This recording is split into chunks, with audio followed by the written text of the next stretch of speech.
আমাদের মায়েরা নিজের হাতে যেটুকু রান্না করুন না কেন তার সবসময় প্রশংসা করা উচিত। কারণ কারো কাছে খাবার নেই, আবার কারো মা নেই। মায়ের হাতের সব রান্নাই সেরা।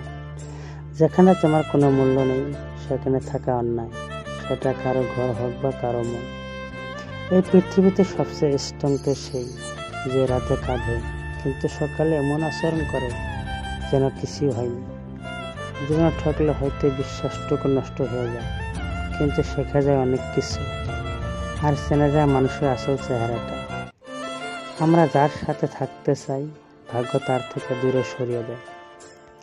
এবার মানুষরা দিব্যি দুর্বলতার সুযোগ দিয়ে আঘাত করে। কাউকে ঠগিয়ে দিয়ে ভাবছ জিতে গেছে। যারা সত্যি ভালোবাসে তারা প্রতিশ্রুতি দেয় না, তারা নীরব হয়ে পাশে থাকে সারাদিন। তোমার অবস্থান যত ভালো, তুমি সবার কাছে তত প্রিয়। কার জন্য কাঁদছো তুমি, কার জন্য এত নয়? এই শহরে তো আপন বলতে শুধু নিজের ছায়া। ভিডিওটি ভালো লাগলে প্লিজ আমাদের চ্যানেলটি সাবস্ক্রাইব করবেন এবং একটা লাইক করতে পারেন, কারণ আপনাদের একটা লাইক আমাদের পরবর্তী ভিডিও বানাতে উৎসাহ যোগায়।